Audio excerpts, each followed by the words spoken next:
Tapi nggak tahu kenapa di awal pandemi itu saya malah kayak dilihatnya adalah kok kayak orang muslimah itu ya gitu.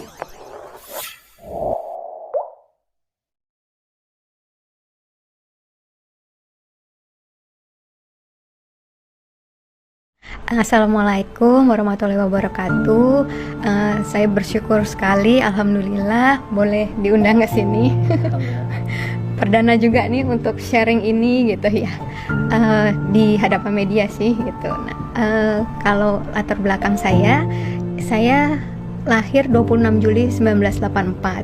Jadi mau 37 tahun ini.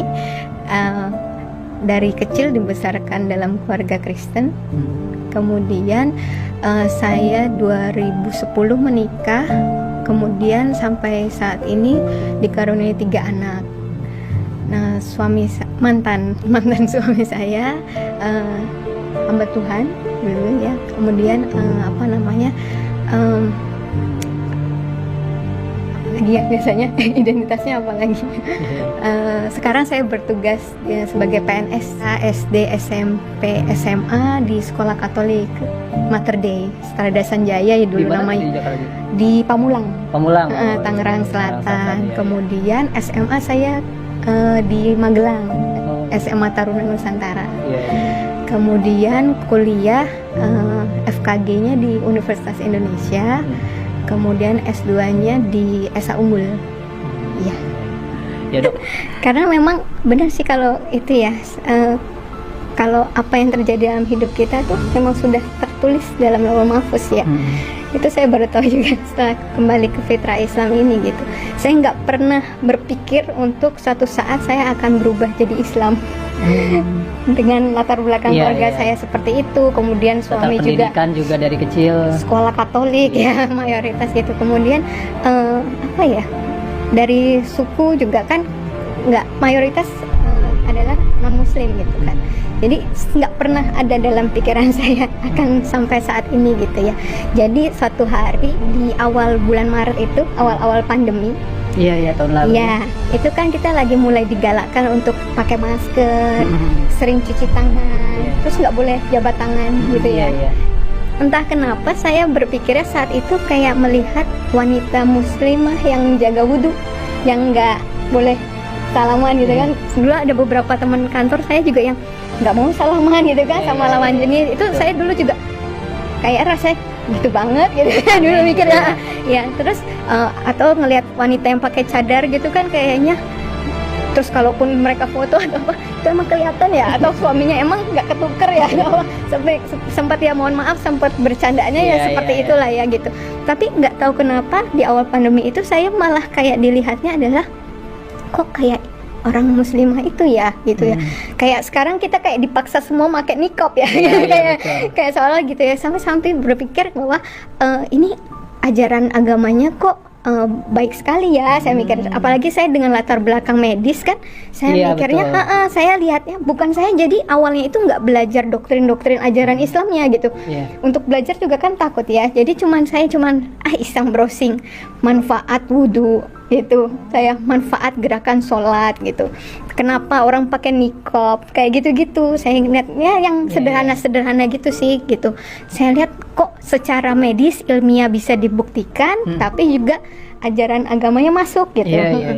Berawal dari situ sih, gerakan sholat kenapa gini, terus kenapa kakinya jarinya harus begitu ditekan secara medis, itu semua bisa dijelaskan gitu kan secara ilmiah ya. Betul. Nah itu saya agak mulai kok gitu. Terus habis itu sempat ada lagi pertentangan di batin gitu.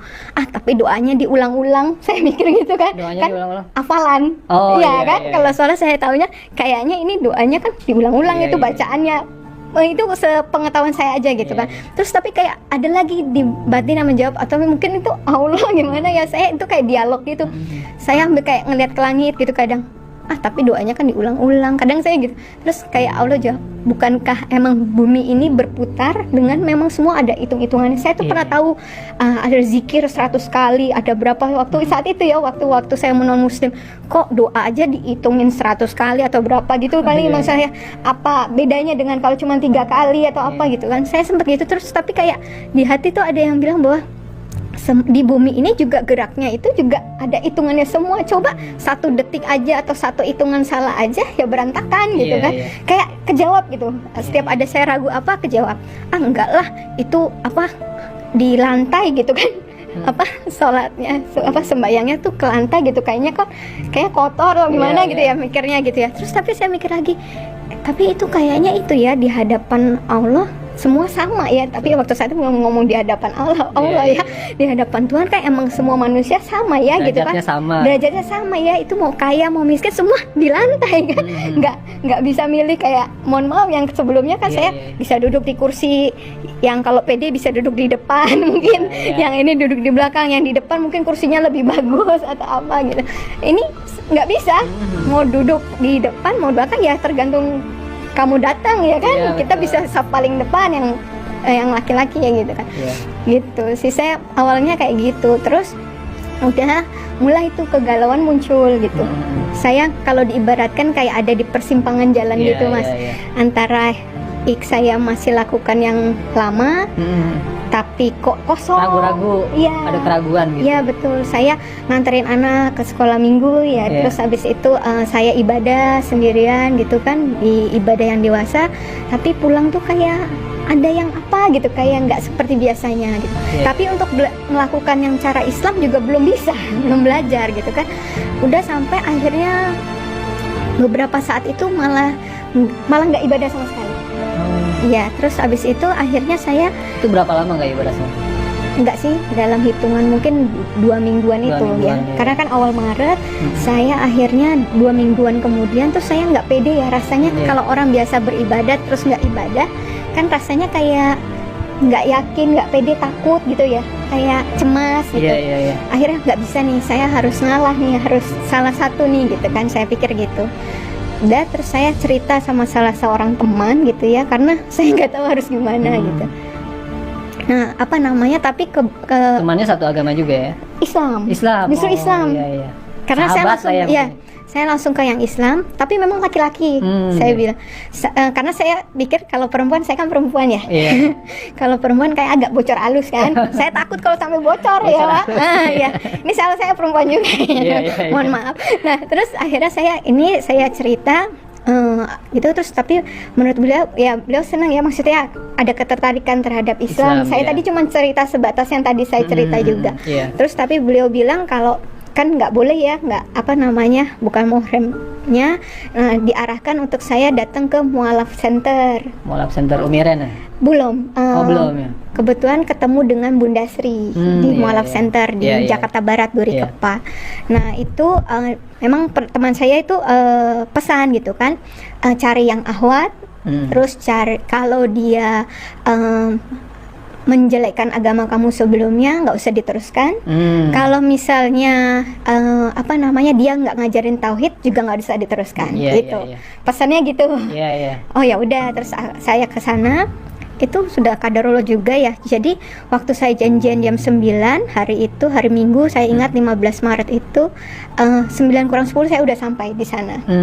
Terus kaget bundanya, aduh saya lupa nggak cancel, soalnya itu hari pertama lockdown.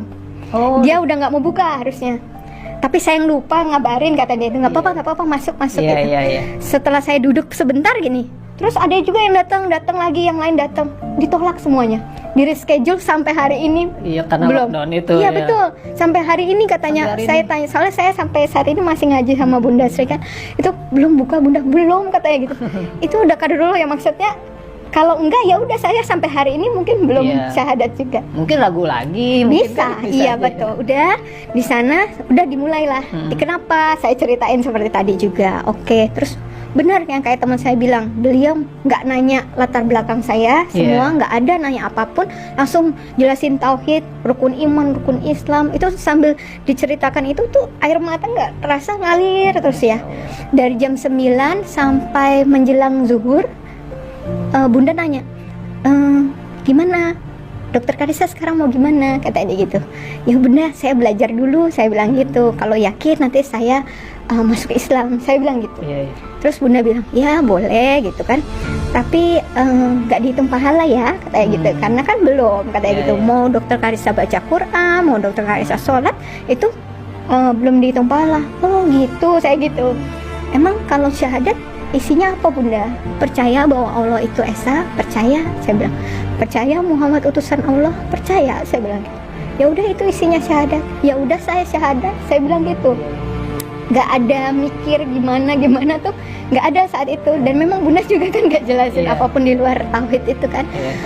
Udah itu apa namanya, bunda ngambilkan gamis, kerudung, saya azan zuhur saya di dinding ucap syahadat. Bunda bilang sih pas terakhir itu, ini informal ya, kalau misalnya dokter Karissa nanti lebih yakin mau diulang di masjid dengan saksi lebih banyak, silakan, katanya gitu. Tapi nggak tahu kenapa di hati saya ngerasanya ini nggak informal, karena sudah di hadapan Allah gitu kan. Saya nggak ada mundur lagi karena ini udah di hadapan Allah kan, nggak mungkin main-main gitu kan gitu. Jadi dengan bekal itu aja saya masuk Islam. Setelah syahadat ada perubahan sah syahadat dalam diri nggak gitu? Maksudnya ngerasa lebih gimana gitu atau? Belum sih, belum. Jadi itu kan masih biasa aja gitu ya. Saya cuma bekal tauhid doang itu berarti kan, Mas. Nah, terus habis itu saya itu zuhur, saya itu nyari mukena. Nyari mukena karena saya pikir asar saya udah harus sholat.